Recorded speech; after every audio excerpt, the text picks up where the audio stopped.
and welcome to Solar Alberta's 2022 Solar Show.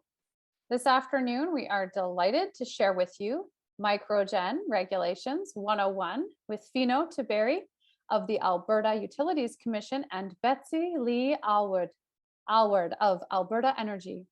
Please note that we have enabled closed captioning for this presentation.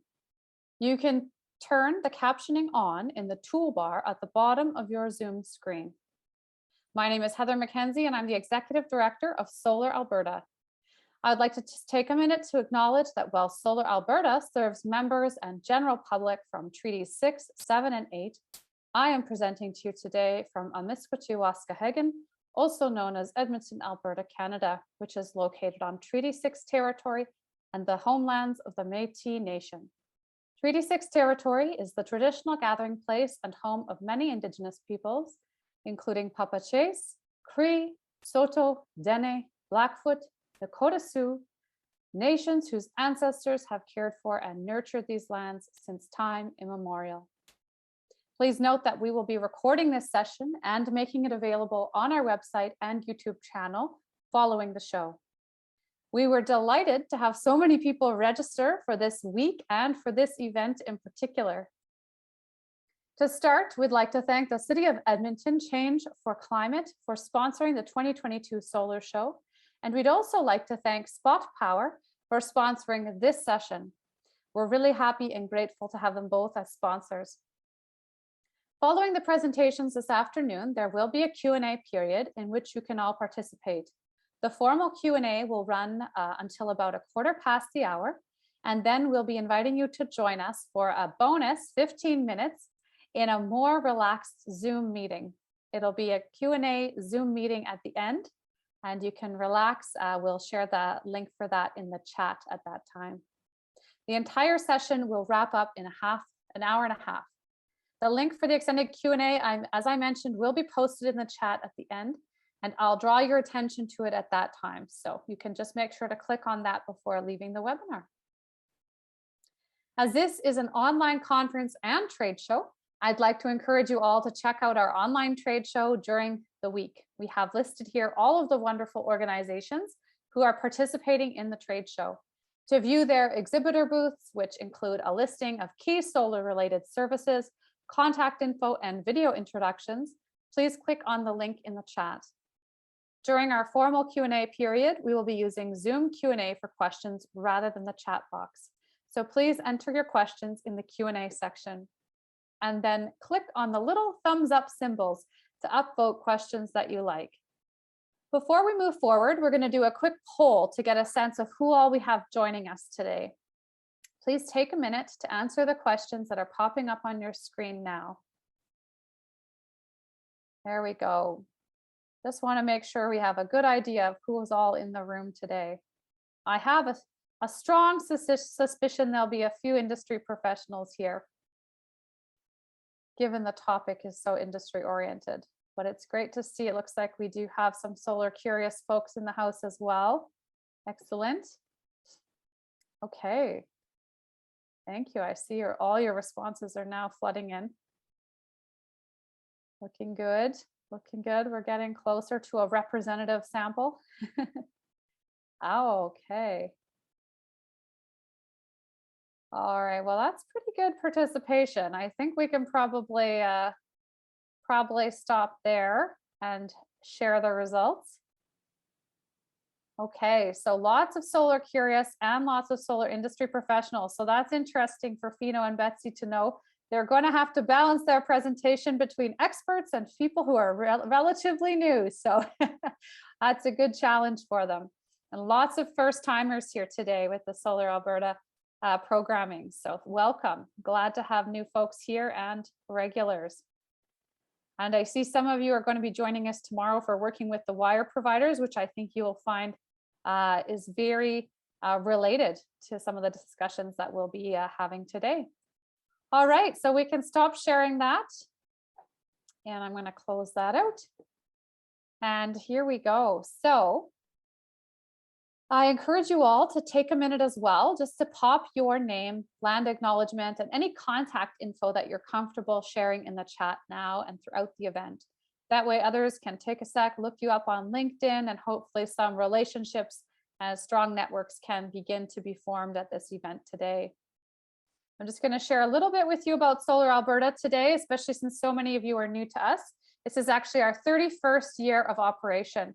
Solar Alberta is a not-for-profit society that is dedicated to accelerating Alberta's transition to a just and sustainable energy future. We do so by advocating, educating, and serving as an industry and community hub. Our membership is made up of over 350 individuals and businesses. We provide a number of services, including managing a solar directory through our website. In this way, we act as a bridge for installers and suppliers to connect with their customers and clients. You can see a screenshot of the directory here on this slide. In addition to our website services, we run a number of educational programs, such as the Solar Seminar Series, new multilingual Solar 101 workshops, including one in Hindi that is planned for February 23rd. And of course, this incredible annual solar show. We're really proud to share that in 2021, our solar show reached people from 60 different municipalities and counties around our province. And you can see dots of them on this map here, where everybody tuned in from. With over 2,600 people registered for our solar show sessions this year, we anticipate excellent reach across our province and around the world once again. In addition to our live online programming this week, we also have great content available on our website from our 2021 show that is still relevant today, including a panel on solar PV recycling that I get a lot of questions about, so you might want to check it out. We have spaced our sessions out in such a way this year that you could easily view one of those other sessions in between live webinars this week. And for those of you who are solar industry professionals or transitioning into the sector, you'll be pleased to learn that we have also now made available all of our paid content from last year's solar show and our new via our new pay per download training service. You can go to the training video link in the chat to find those affordable workshops. In addition to some solar show workshops that are industry oriented, this spring we will once again be running a number of online courses for solar industry professionals or those transitioning into the sector. Our 7 courses are online Tuesday and Thursday evenings on 3 to 5 nights over 2 to 3 weeks. You can already register for all of our courses at the link provided in the chat. Those include the brand new course about working with Alberta's wire providers, which will expand upon the related workshop being offered tomorrow. Also, if the course you're interested in isn't offered at a time that works for you, you can now pay to download most of our past courses and paid workshop content, as mentioned previously. I'd like to take this opportunity to encourage you to join Solar Alberta as a member. For this week only, we are offering a discount on our individual and student memberships. To celebrate having turned 30 in 2021, from February 7th to 11th, you can purchase an individual or student membership with a 30% discount. The link to become a member is also being placed in the chat. On March 16th, we'll be hosting our annual general meeting, and I'd like to invite you all to sign up as Solar Alberta members, attend and elect your new board. There are a number of vacancies to fill on the board this year. If you're interested in applying to serve on the board, you can do so through our website until February 18th. And if you can't quite commit to board work, but you're looking to support us in another way, you can consider volunteering or donating. Volunteers are eligible for free membership within Solar Alberta, as well as $100 off of a course each year after committing 15 hours. Those links to sign up as a volunteer and also to donate are in the chat as well. And last but not least, I want to take this opportunity to mention that this past year, Solar Alberta won an Emerald Award.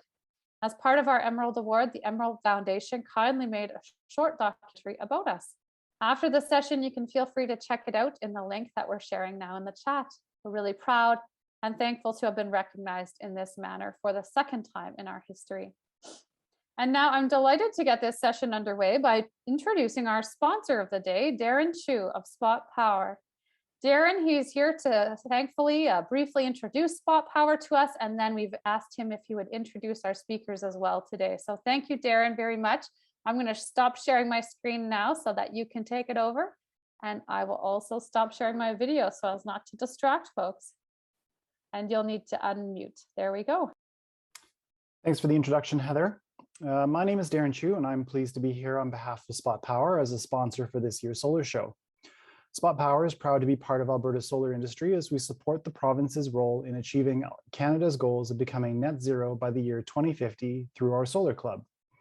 Launched in 2019, the Solar Club has become a leading program in the microgeneration market space by offering unique benefits to its members. Year-over-year growth in the program has been astounding, and I'm delighted to announce that in 2021, the direct value to members of the Solar Club was just over 2.4 million. Solar Club members have access to seasonal rates and can switch between our high and low export rates at any time, allowing them to maximize the returns on their system's specific generation patterns. This morning, we also issued our annual cashback payments to members, calculated on all electricity imported from the grid. We also offset 50% of all electricity imported from the grid with renewable energy certificates, or Regs for short, at no cost to consumers. Today's payments come with a detailed report showing the specific values in exported energy, cashback, and Regs that were offset. Our goal at Spot Power is threefold: to improve the return on investment on solar systems, to get members to net zero individually and collectively, and to collectively export over 100 million kilowatt hours onto the grid by the year 2030. Since 2019, we have exported nearly 24 million kilowatt hours onto Alberta's grid in green energy. And now there's yet another reason to be excited about our Solar Club. We've recently launched our carbon offset credit platform, wherein solar microgenerators can sell the carbon credits generated by their solar PV systems into Alberta's carbon credit market. This platform is run in partnership with Radical Balance, a leading entity in the emissions reduction industry.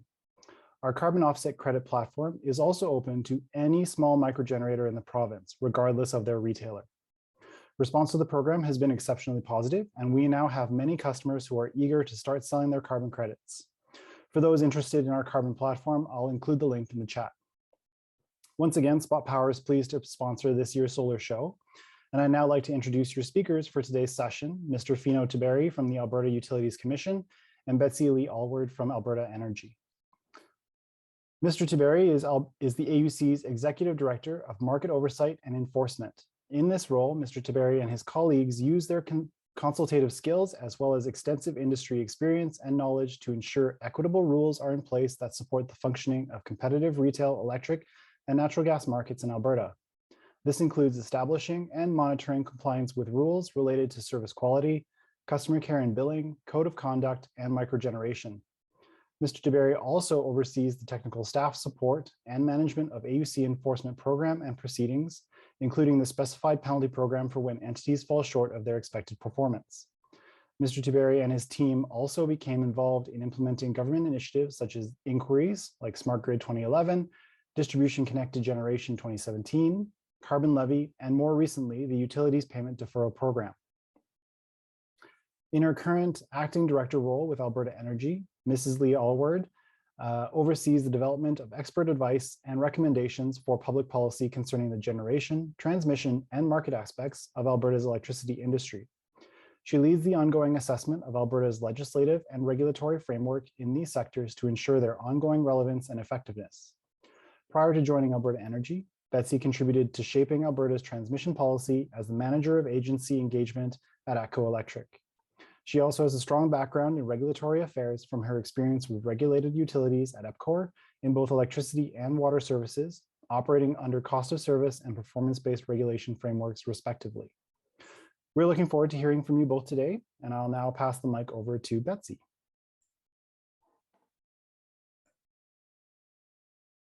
Hi, everyone. Thanks for having me today. Give me 2 seconds here as I manage my PowerPoint and my technology here. So thanks everyone for, and especially to Heather and Solar Alberta for inviting me to join everyone today. I'm here to speak about basically the microgeneration regulation. What is microgeneration? What do we mean by it? What kind of, what's set out in the regulation? And then I'll turn it over to my colleague Fino, who can speak a little bit more about the implementation details of the regulation. So, I mean, what does this regulation do? Really, government's objective with the regulation is to enable Albertans who are interested to meet their own electricity needs by generating electricity from renewable or alternative energy sources. And I'll speak to what that means in a little bit more detail as we go on here. I do just kind of want to share with everyone that I'm here today to sort of speak to what the regulation is now. I can answer questions to the best of my ability, and I think we'll be taking questions at the end, but you know, it's not my role to be a decision maker in terms of what the regulation should or shouldn't be. So I'm just sharing information today about what the regulation currently is. Okay, so a little bit of a background in history. So the microgeneration regulation has been around since 2008, and the government at the time really was looking at trends in the industry. You know, renewables have been around for some time, but solar technology is one of the ones that came a little bit later in terms of being more affordable to a greater variety of participants. So, you know, things like, you know, putting a solar panel on the roof of your house, those things started to become more accessible around that time. And so the regulation was made to kind of give some guidance to how are we defining microgeneration and what would the requirements be.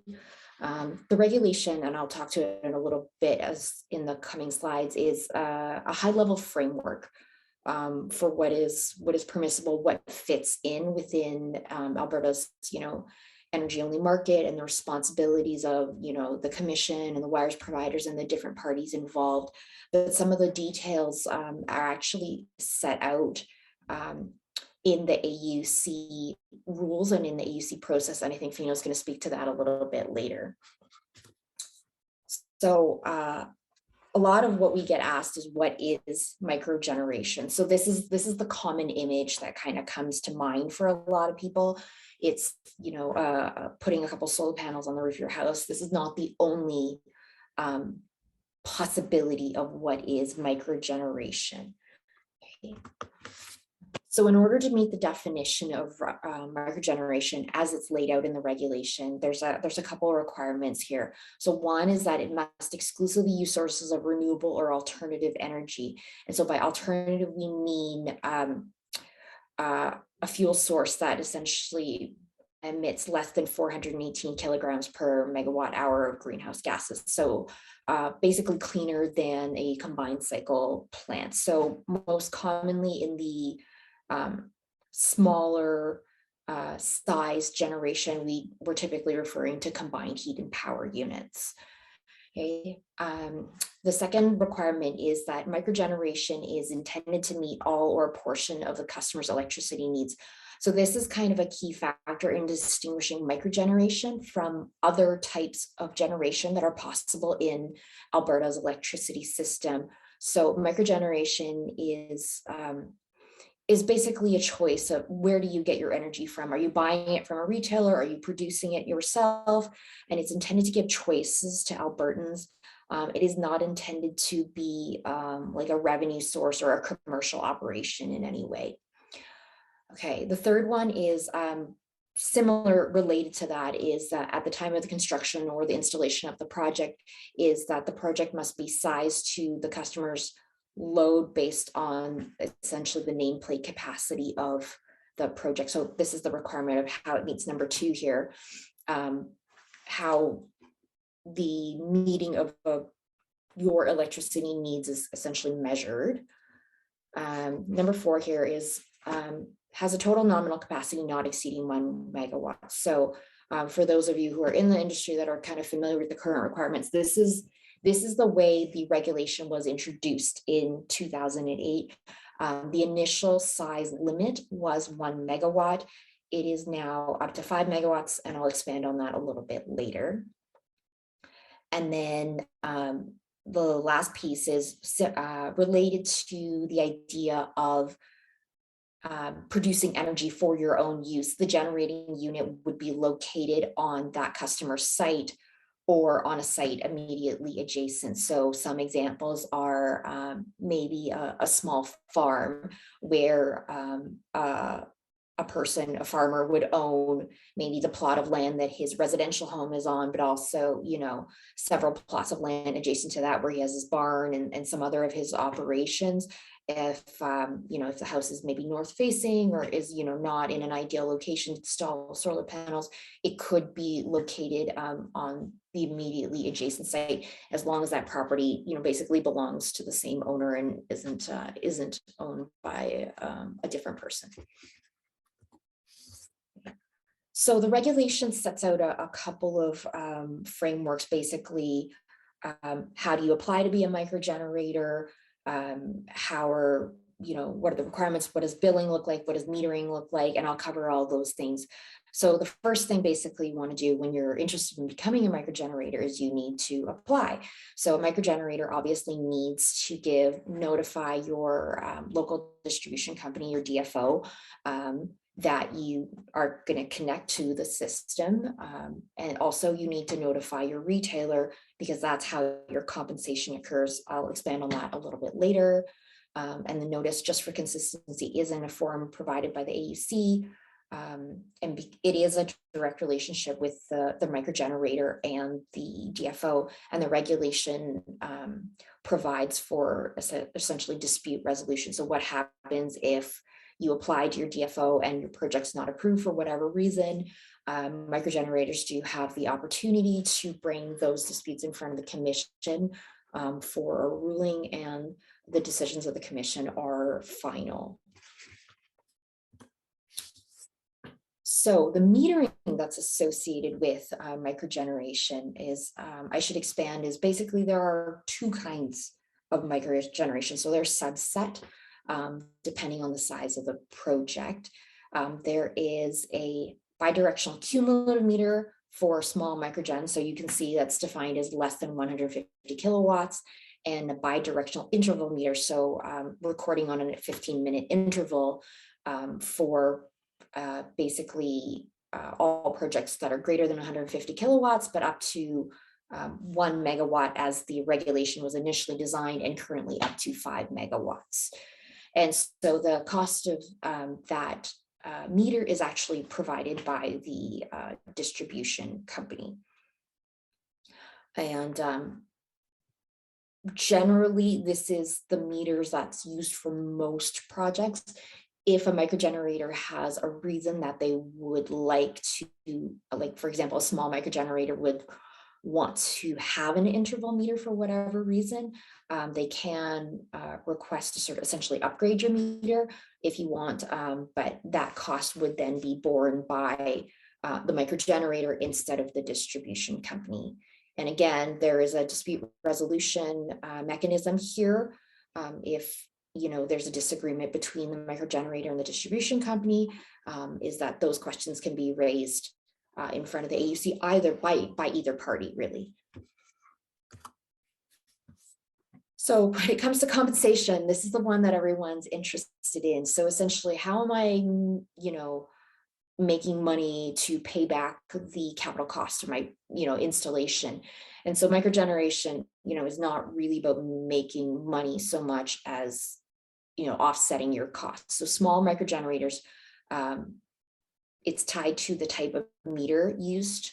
For small microgenerators, it's money in, money out. So you receive compensation in whatever you pay at your retail energy rate, whether you're on a competitive contract or you're with a regulated provider. Whatever rate you would be paying for the commodity, the energy component of electricity, let's say at your home, that is the compensation that you would receive. So if it's, I think regulated rates currently sitting about 15-16 cents, if that's what you're paying to use electricity, that is the exact same rate that you would receive compensation at.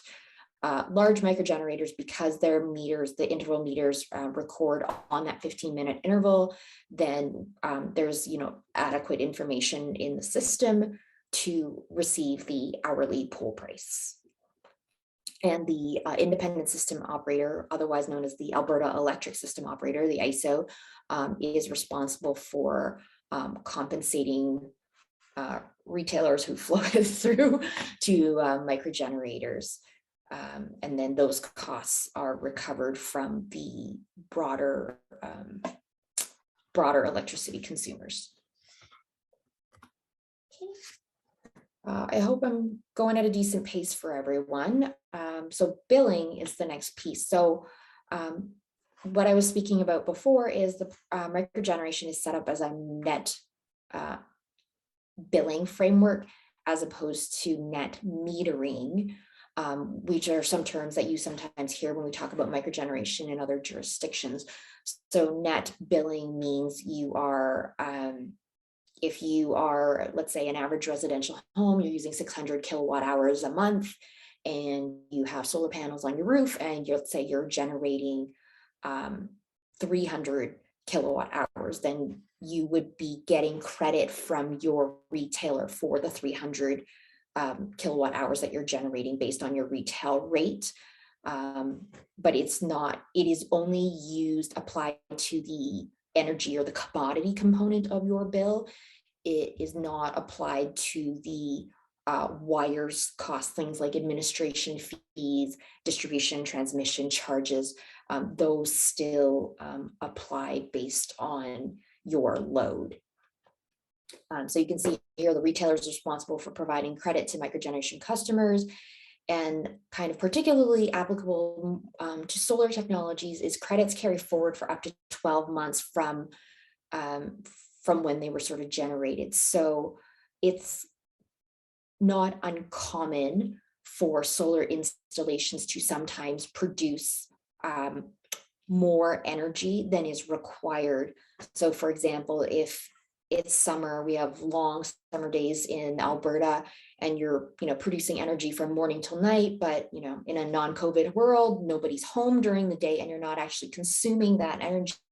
You essentially would be producing excess energy, more than what you need in the home, let's say for that day or for that month. And so you would get a credit on your bill. Most microgenerators tend to use up those credits later in the year, typically in the winter months when the days are shorter, and perhaps your installation is not generating enough electricity to offset your daily or your monthly consumption. And so the regulation just sets out how does that get settled. Basically every 12 months that credit kind of gets cleared through your retailer. Okay, the last piece here, and I alluded to it earlier, is the initial regulation came into effect in 2008. As most things are, as we implement our regulation, as we use them, as technology changes and other regulatory changes follow suit, the government sort of identified a need to update the regulation in 2016. This was in support of the climate leadership plan at the time to enable additional microgeneration, essentially. So the definitions or the eligibility was expanded to include aggregated sites. And so going back to the farm example, you can now, when you're talking about load, serve, let's say the farmer's house, and the farming operations, for example. And the maximum capacity was updated from 1 megawatt to 5 megawatt. And essentially aggregated sites means 2 or more sites, essentially by the same owner, connected to the same point in the distribution system, and enrolled with the same competitive retailer or the regulated rate provider. And that's to facilitate that those compensation mechanisms that I talked about. So that's the regulation in a nutshell. Some of the details in terms of like, how do I actually apply, and those things are set out in the rules laid out by AUC. So Rule 24, I am going to turn it over to Fino.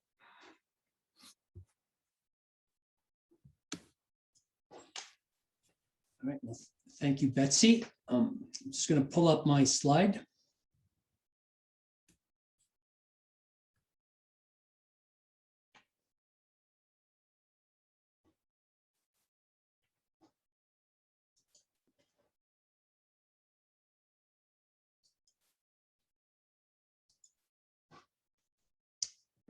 Okay, so I'm here to provide you some information about our responsibility in administrating the regulation about the Microgen, and also the things that we get involved with. And also, as Betsy mentioned, the paperwork that we produce, both the rule and some other information that should be very useful for you, because we try to make this as easy as possible for people to engage in. Okay, so first of all, before I go any further, I just want to say that whatever you hear from me is my own words. I'm not speaking on behalf of the commission, and some of the views may not be the same as what the commissions would be thinking about, but just to provide you with how I see it from my level is what I'm going to share with you. Okay, and the purpose of this presentation is to provide information. It's not legal advice. Okay, obviously, if you need something and it's very technical or legal, you should go seek the assistance of your lawyer, because I'm not going to tell you how you should be doing business or whatever. We have strict rules about how all this works in our shop. So whatever you hear from me is just general guidelines. It's not, this is the way you have to do it. Okay. Now, just a little bit about who we are. We regulate, utilities that provide electrical and natural gas services in Alberta. We also approve the construction of power plants, transmission lines, both electric and natural gas lines. We set the rates that these companies could charge for using their services. We also have, like that was mentioned, my group is in charge of enforcement. So when people don't do things that we expect from them, then they get a call from me. Okay, now the way that we're set up as an organization, we have at the top level, we have what's called commissioners, and we have 9 of them. They're the ones that make the decisions that pertain to the industry. So I'm staff. So my job is to support the commissioners when they want to make a decision, and if they want input about what they should be thinking about, or how they should come up with how to think about things. But I'm not the decision maker. Okay, that's the responsibility of the commissioners. We just provide input. So that is my role. Okay, so just to tell you again that I'm not a decision maker. I just help.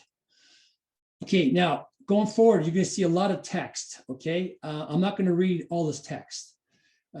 This is in case you want to look for more information. I just wanted to give you some high-level things that I pulled from various sources, but I would encourage you to go to the main source if you want to know more about what you're going to see on my presentation. But for the most part, I'm just going to speak freely, and I'm not going to be, like, say, reading off a slide here. Okay.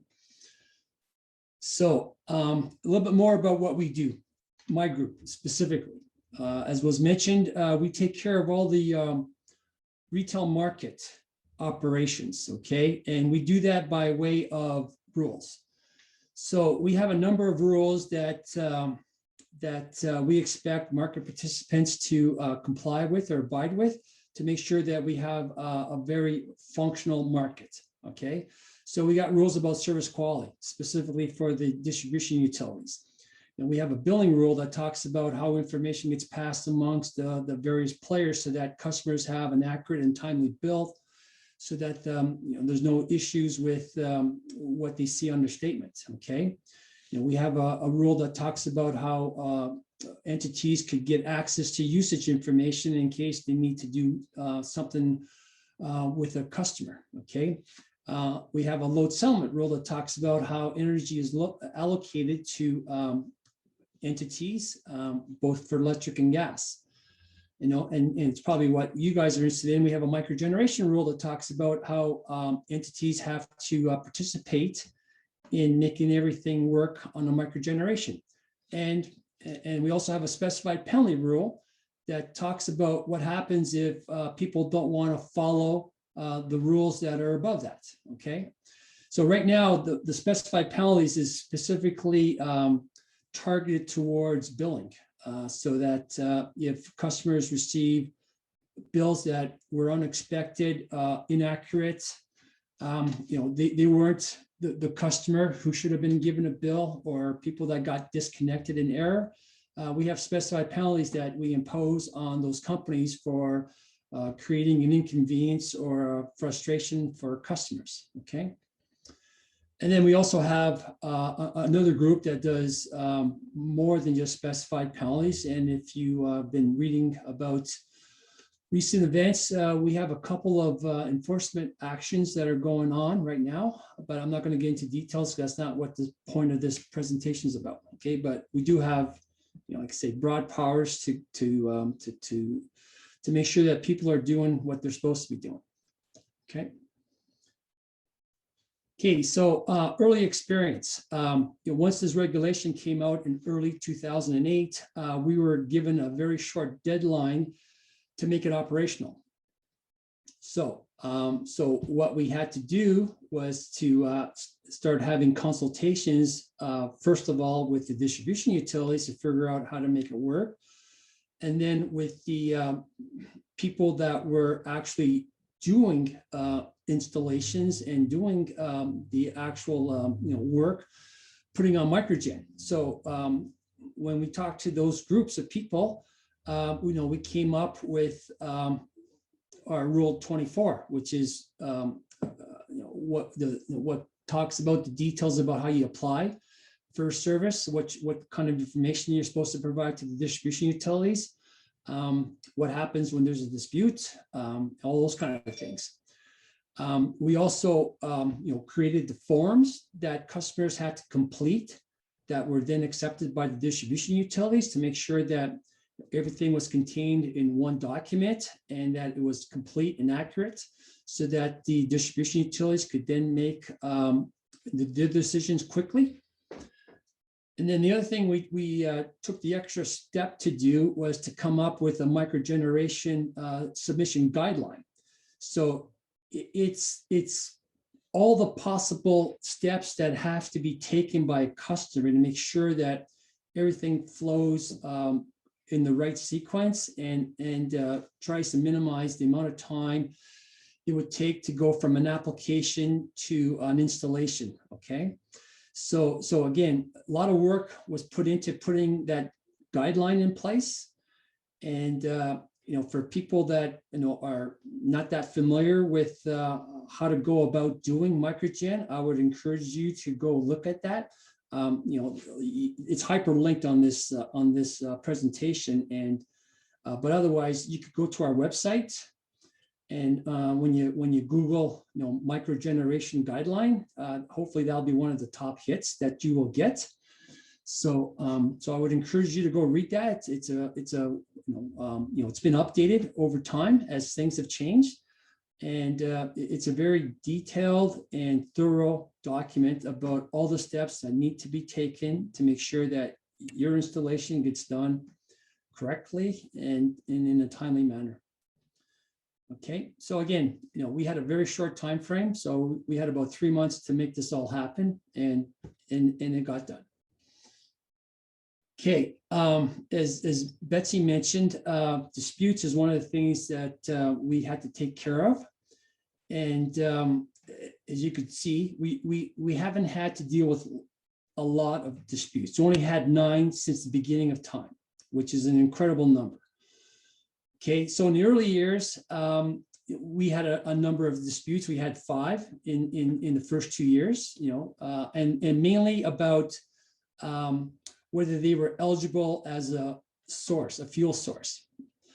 And in the later stages of the microgeneration, we had more disputes about the sizing of it. Okay.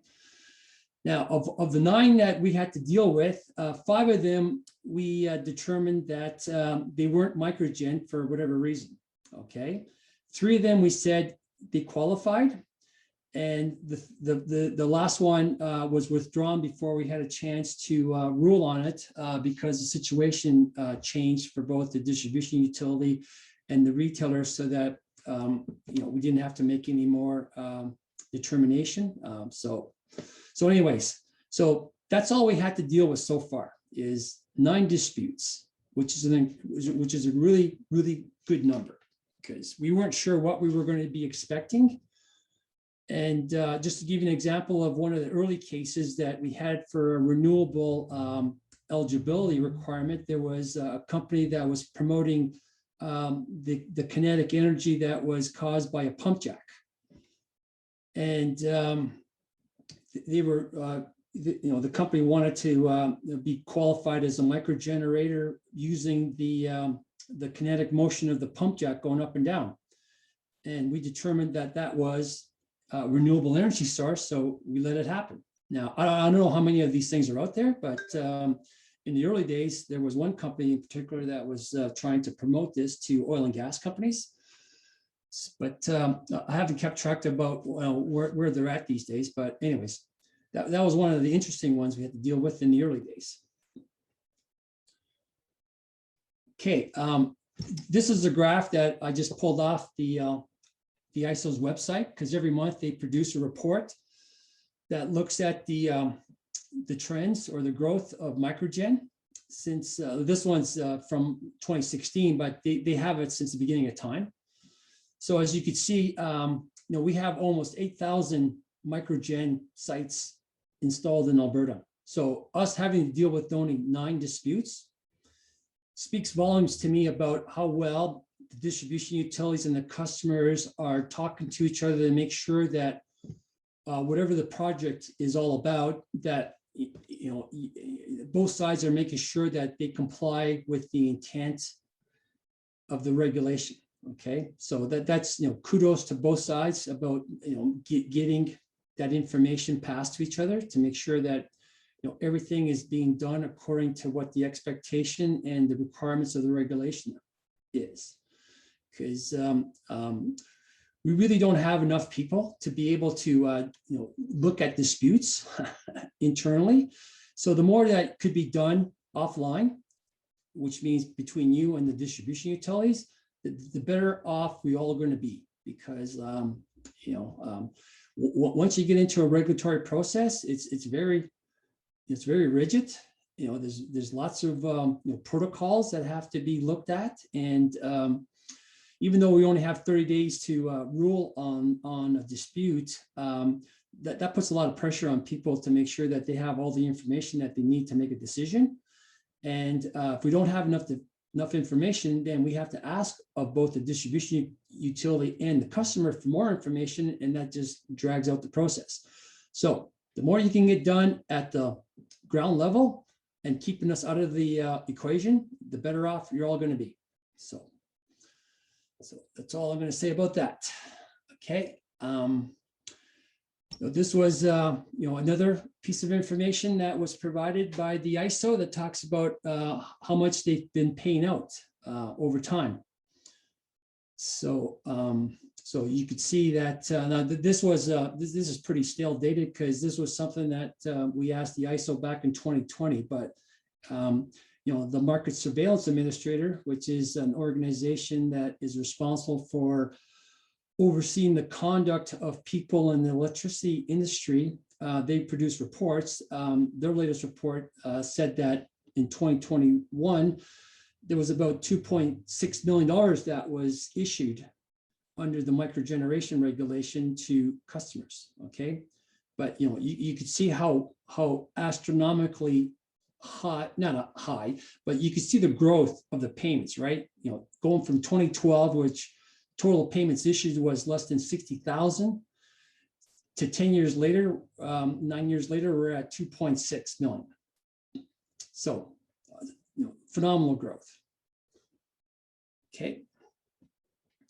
So I mentioned the market surveillance administrator. So I'm not going to read any of this stuff. I'm just going to tell you that in the last year, 2021, one of the things, well, they did two things. They did two reports on the microgeneration space.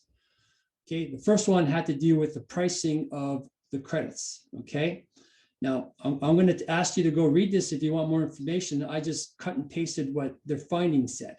Okay, I'm not making any judgment on this stuff, but I'm just going to tell you what I'm just going to show you what the market surveillance administrator said about what they thought about what was happening. Okay, but again, the conclusion is everyone's following the regulation, so no one's breaking any law. But it goes to the intent. Okay, is this what the regulation really was meant to do? Okay. So, anyways, you could read all this. I'm not going to read any of this stuff to you guys, or comment on what the market surveillance administrator said about this. Okay. So again, that's all about that. So the second report was recently they discovered, or they observed, that the more recent installation of Microgen seems to have been a lot higher than what the load was for that site. Again, don't know the situation. They were just looking at data that was accessible to them from the ISO, because the ISO keeps track of all this. So again, there seems to be some sites out there that are taking advantage of a situation that allows them to be in a credit situation consistently. And again, that really wasn't the intent of the microgeneration regulation. It wasn't to be a moneymaker. Okay, so again, I'm not going to be giving any commentary on this. I'm just going to share with you what the market surveillance administrator said about their observations. Okay, and if you want to go to their website, it's easy to go see. They have a link that says reports, and you can just drill down and you can read for yourself, because they put a lot of work into investigating what's been happening on Microgen. Okay, so my last slide is my personal observations. Okay, so as I mentioned to you, we got almost 8,000 sites and we already had 9 disputes. Things are going very well. Okay, so there's a lot of cooperation happening between the parties that are supposed to be involved in making sure that this thing goes. Okay, as Betsy mentioned, when they created this regulation back in 2008, there was a lot of situations that are happening now that was never contemplated back in 2008. So, and that changing regulations is a very slow moving process. So you can never keep up, with the reality. So what we have to do is look at case by case what's going on and try to make sure it still fits the intent. Okay. So I get occasionally calls from developers or customers who complain that distribution utilities are being a barrier, and my response to them is they're just doing their job that they were asked to do.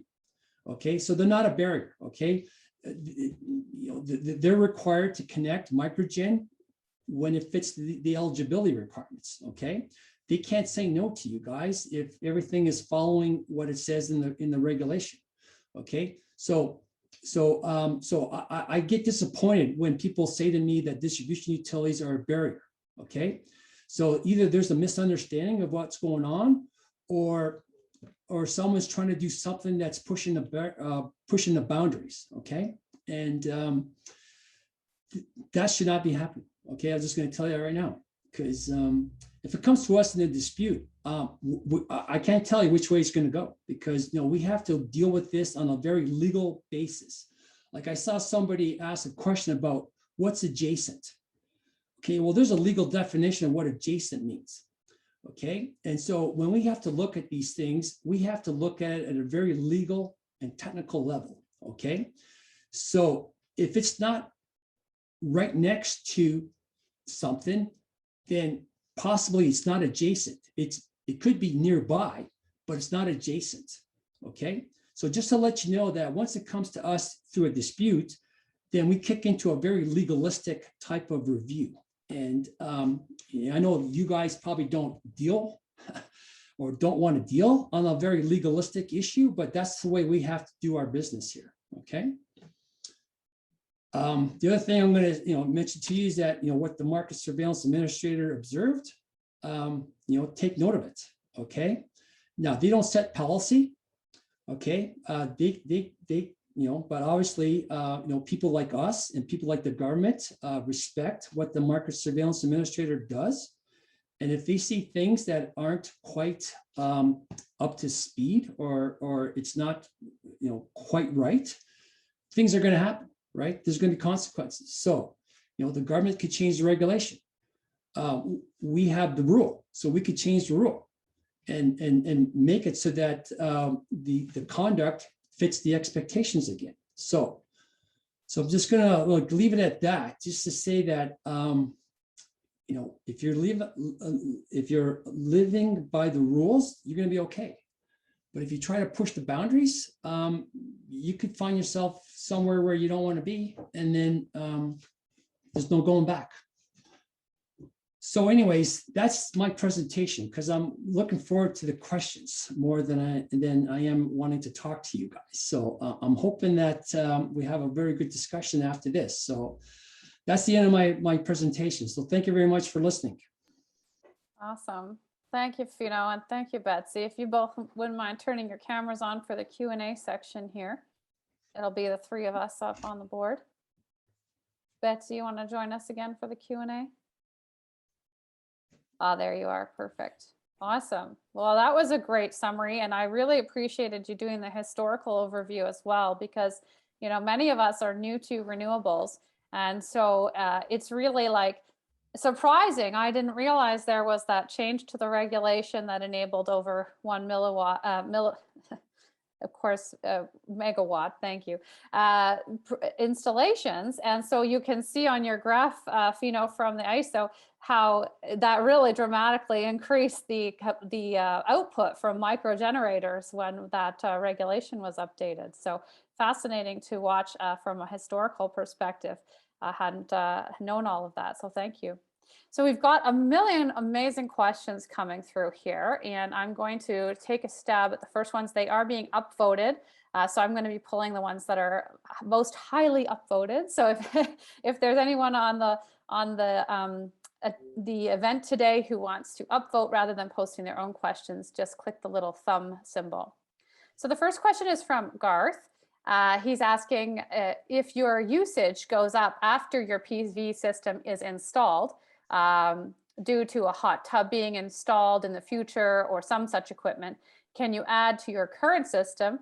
I'm pretty sure the answer is yes, because I've heard that if you buy an EV or something after the fact, you can then increase your system. But yeah, Betsy, I see you shaking your head. Do you want to comment on that?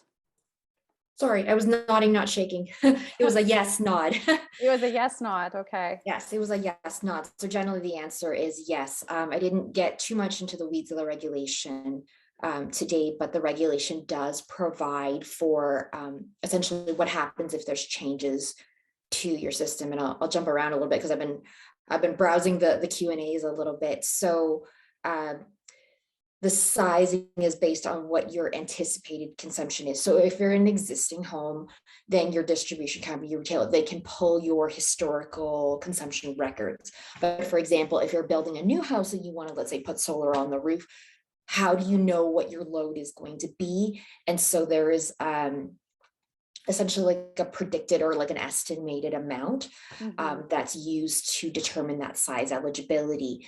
But the regulation does provide for essentially changes to your system, either your load or your generation, both up and down. And there's a process associated with that and reconfirming the eligibility based on whatever those changes are. Yeah, which is super important because if you have a growing family, of course, things change dramatically. Even in our case, we bought a new home and they had to give an estimate. So we got a 6 kilowatt system. But now that we've been here for a year and we've purchased an EV, we are going to ask for a reassessment of our system because I suspect we are probably able to go net zero electricity with a slightly higher, larger install. So that's a very good question. Thank you for your answer. Next question here. Terry's wondering, is there any penalty for overproducing? And this is a good question. He says, with COVID, the home consumption was likely higher over the past year than would be typical. If we use your past year consumption to establish our solar install, tomorrow, then are you at risk of overproducing? And is there going to be some kind of consequence for that? I don't think any of us were anticipating COVID, but it's happened to us right as we're all looking at these, at these incentives. And so that is a very important question at this time. Okay, well, I guess I'll answer that. So no, there's no penalty. You're going to be compensated for the generation. And you're right. I'm sure that the consumption patterns have changed as a result of people's being told to work from home. So there's probably more consumptions, but once we're asked to go back to the office, I'm sure there's going to be a drop off. But I guess it all depends on when you installed it. So if you installed it in 2020 or 2021, yeah, you're probably going to be in an overconsumption, over generation once you go back to your office. Are you going to be penalized for that? Probably not, because that's not your fault. COVID is punishment enough. Yeah. No, that's a very good point, Fino. So it's not like Fino's coming around hunting us down if we accidentally get an install during COVID or anything. There's a bit of flexibility there for these sort of circumstances for sure. Thank you. Turab is wondering, how would any of this change with the new proposed Bill 86? I don't mind touching on that initially, and then Betsy, maybe you and Fino want to follow up. But I had the pleasure of doing some research into Bill 86 when it came forward. First and foremost, it's important for people to realize that that bill did die on the order paper. So it is not currently in action, and it's not actually going to happen unless the government decides to bring it back in the spring sitting. So there are 3 ways that could go. They could just let it die and it's gone. They could renew the last sitting and kind of just start up where they left off. Or they could bring a revised Bill 86 back called something else in the next sitting. And so first and foremost, I guess we have to start answering that question by saying there may not be a Bill 86. We don't know for sure. Going forward. Secondly, I did talk to, I think it was someone from the Ministry of Energy, and it sounds to me like that bill was not specific to microgenerators. And so maybe Betsy, do you want to pick up on that piece? I believe it was microgenerators were kind of not included in that bill. No. So maybe just given our audience, let's back up a second at what is Bill 86. So in the fall of 2021, the government of Alberta introduced an electricity bill called Bill 86. It had a number of components in it. The one that this person is probably referring to is enabling self-supply with export. And so I alluded to it a little bit in the beginning of my presentation. Is I like to explain to people generation as a number of doorways. There are multiple types of generation that are possible within Alberta's electricity system. Microgeneration is really capped at the size, capped at alternative and renewable, and for really intended for your own use. Self-supply with export, we are talking about exactly what it sounds like, exporting to the grid. It's a totally different framework than what we are talking about now. Yeah. Okay. Thank you for that. It did occur to me, and I'm sure you're probably not free to comment on it, but when I saw Bill 86, it did look like there was some maybe nominal notion that we might move away from sort of this traditional notion of capping the consumption towards more of a tariff for distribution and transmission system. but that seems like more foreshadowing of potential changes to a microgen reg and not actually what Bill 86 was about. But it was interesting from more of a foreshadowing perspective as you just look at the trends of what's happening in that bill. So I appreciate you clarifying what the bill actually was, because I do think a lot of us on the line today probably are fairly new to that. I do see a question here about the EVs and Teslas in particular. Why can't those be included in your consumption rate prior to it being delivered? I've had a lot of folks, calling, and they said they're not allowed to size their solar system to include their EV unless the EV is literally on site. If they have, their bill of sale, that doesn't seem to count or anything. So anyways, I'm just wondering, I know the wire providers will get into this more tomorrow and how they decide whether you own an EV or not. But did you want to have a preliminary answer to that piece, Fino or Betsy, around the EV component and when are you allowed to include it in your consumption or not? Yeah, well, our last dispute dealt specifically about that issue. So we had a person who wanted to, I'm just going on recollection here, but he wanted to build a garage.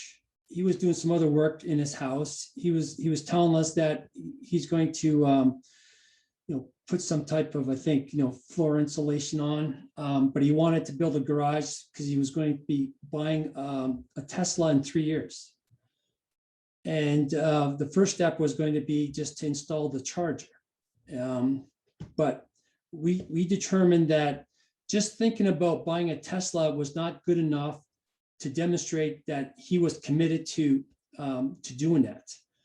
So no, we didn't say what the requirements should be. But personally, I would think that putting $100 down payment on a car that costs $60,000 and that down payment could be refundable probably doesn't count as intent. Okay, if it was something like $50,000 deposit, non-refundable, then we think that, okay, you're committed to this. But that's just my own personal view. But our last dispute that we ruled against the customer, we said, you're not eligible for this size of installation because right now, buying a Tesla doesn't seem to be a reality and you're not allowed to build this big. So we addressed it in 2018. Yeah, it's a very good question. And I think just one thing for the audience to know, as Fino said earlier, the AUC is in charge of following through on the regs as they're written right now. And if people are wondering why and can't we change this, those are some good questions for your MLAs, because really that is a very, it's a direction setting question, which is the big why and can't we change this, right? And so it's good to know what the reality is. And the reality is whether you're talking air source heat pump, whether you're talking EV, whether you're talking, I'm going to put in an electric stove instead of a natural gas. Right now, you have to have more evidence that it's actually in or coming to your home very soon before you can incorporate it. And that is another question, I guess, I want to make sure people consider coming to 3 o'clock tomorrow to have a chat with our wire provider folks, because they're the ones who end up having to kind of administer that on a more case-by-case scenario. So very good question. I think we're setting them up well for more discussion on that tomorrow. Kimberly is wondering, how do you define what is considered renewable energy? I think you mentioned CHP. Is a natural gas-fired CHP considered renewable energy generation? I'll take that one. Maybe I was speaking a little bit quickly. So renewables essentially what you traditionally think of as renewable, your solar, your wind, your hydro, things like that.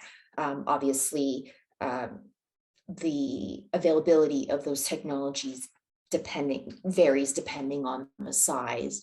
But renewable generally means like, your traditional technologies. And with like eco-logo certification, and that's actually defined in the regulation, what we do mean by renewable. When I was speaking to CHP, that's what we refer to as the alternative. So it's not only limited to CHP, though it's the most common one we see, but it's really governed by that greenhouse gas emissions, the 418 standard, 418 kilograms per megawatt hour. That's what I mean by CHP and alternative. Okay, and that's included. Yeah. Yeah, okay, good to know. Yeah, that's a question I don't get every day because obviously people only really call me about solar, but you probably get a more diverse array of questions. It is defined in the regulation specifically. Perfect. That's helpful. Christina is wondering, so she says, when I had a quote done for putting solar panels on my home, the upfront cost plus all the fees I'd still be charged by my provider, distribution, transmission, etc., would not make it financially feasible for me to go ahead with the project. Even with the federal government and city incentive, are there other ways to make going solar more feasible? And I hope you don't mind if you bear with me, but I would love to answer this question because this is sort of one of the ones that we get all the time. And we actually have a session lined up called Affordable Residential Solar Financing on Friday at noon, specifically to answer this question about how we can make financing solar more doable for more folks. So do join us. One of the programs that the City of Edmonton will be piloting this year, the City of Calgary is rolling out, Devon, Rocky Mountain House, and others is called CEIP, Clean Energy Improvement Program. And the government of Alberta did recently enable this program through the amendments to the Municipal Government Act. And essentially what it allows folks to do is instead of putting a whole bunch of money down on solar, you can finance your solar alongside your city through your property tax bills. And so people will be able to essentially have a low interest loan from their municipality in a way that they can then pay off over a long period of time. It helps avoid the upfront cost that I know is a huge barrier to a lot of people. Is there anything that you two wanted to add to that question around affordability, Fino and Betsy? Well, the only thing I remember from our distribution connected generation inquiry was a person who said to us that at this stage of the industry, it was more of a lifestyle choice to go to renewable, to go to microgen.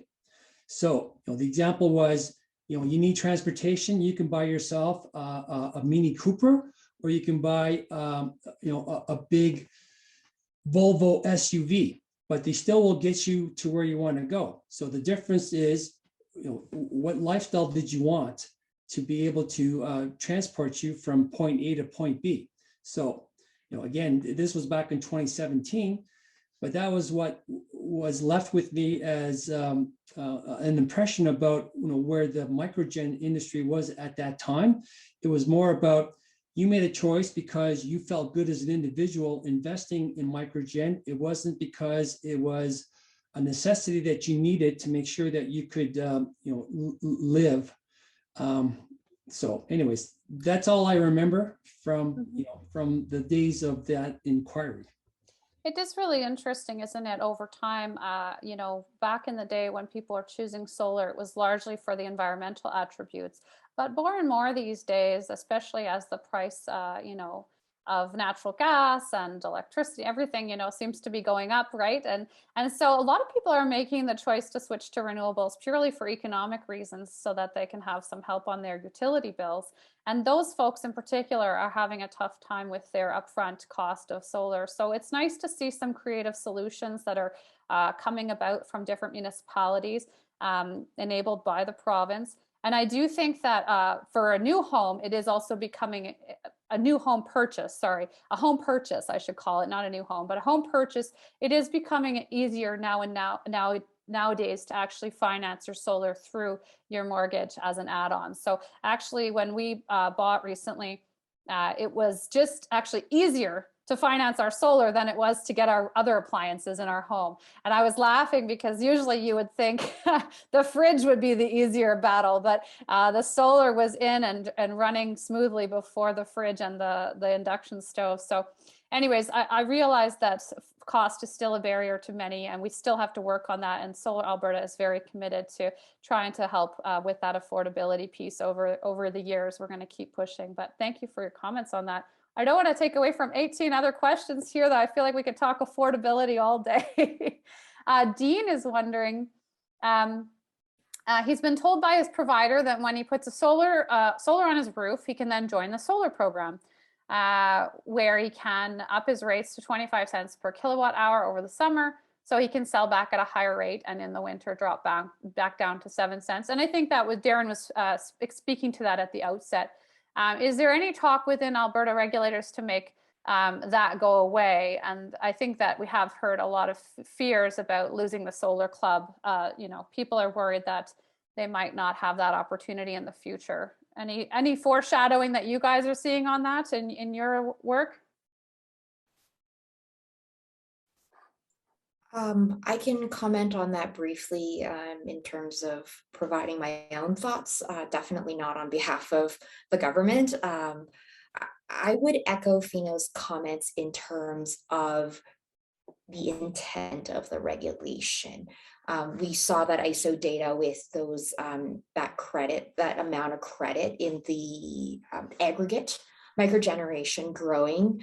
I think there needs to be some thought from all parties about where is that money coming from, right? So that there are some things afforded in the regulation to essentially like enable a little bit of an easier entry into the electricity industry via microgeneration versus the more traditional types of generation or the traditional regulatory framework around generation. But those credits are all flowed through the ISO tariff, which we all pay, including businesses, vulnerable Albertans who can't typically afford the upfront cost associated with a solar installation to individually benefit from those credits. So those are some of the thoughts that policymakers may consider, and as that pool of credits grow, you know, it's up to government to look at, you know, does the government still wish to maintain the original intent of the regulation, or is the objective now, you know, as to encourage as much microgeneration as possible and understanding the cost implications of that? Yeah, it's a very important question about intention. And, you know, obviously there's no changes anticipated right away here, but it is interesting to think, you know, do they want to create incentives in a different way? Or do they want to, you know, how do they want to do that? So as most governments these days are interested in seeing, you know, more renewables on the grid, and our government is committed to, you know, a significant number by 2030, right? I think it was 30 by 30 is their latest or most recent commitment. So, you know, to get there, obviously microgenerators can contribute, but is that the right mechanism for incentivizing that? That's definitely a question for the MLAs, and I'm sure that folks like you will be advising them on how to create the proper incentives in the future.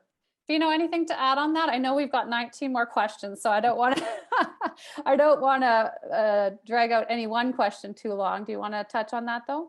Yeah, well, it's just briefly. So the money that the ISO pays out for these credits, they recover it through a line item that they have on their budget, which is called line losses. Okay, and looking at their projections for 2021 or 2022, they're expecting line losses to be about $104 million. Okay, now that's all built into the price of electricity that, you know, the generators quote when they you know, bid into the grid. But you know, if the MSA says that, you know, the ISO paid out almost $3 million in these credits, and then that $3 million is added to the $104 million that the ISO has for line losses, to me, that's like almost 3%, okay, just less than 3%. So how much higher will that have to go before someone's going to notice that it's not physical line losses anymore that's causing the line item to go up in costs? It's the payment that they're making to microgens. Mm-hmm. So someone's going to be noticing this pretty soon, I think. And they're going to say, what's up with this? Right. And I mean, the question will be, do we want to change the regulation to permit this because it's happening and it is a small incentive there? Or do we want different mechanisms to restrict that and enable incentives in other ways? So it's going to be a really interesting discussion in the next few years. And obviously there are lots of jurisdictions around the world where there is no consumption cap. And so this whole conversation would be rather a moot point if that was removed in many ways. So interesting to see what's happening globally as well. And I know a lot of Solar Alberta adherents and members are actually, they often have properties in 2 different countries. And so in one country, they're able to use solar as a secondary household income and diversify their farm or household income using it as a profit generating source. And then here they're only able to offset consumption. So it's going to be fascinating to have those conversations in the next few years. And I thank you for explaining the way that things are right now, because I do think we can all dream of a different future, but it's still really important to understand where we're at currently. Scott has a question that's really similar to the one from before, Betsy, but I'm going to ask it again in case there's anything you wanted to add. Did he understand correctly that CHP installation is considered an alternative energy form and therefore is an eligible microgen asset under the regs? Yes, generally, as long as it meets the 418 standard. Okay, great. We're getting clear on that. That's good. Again, a question I haven't had much of.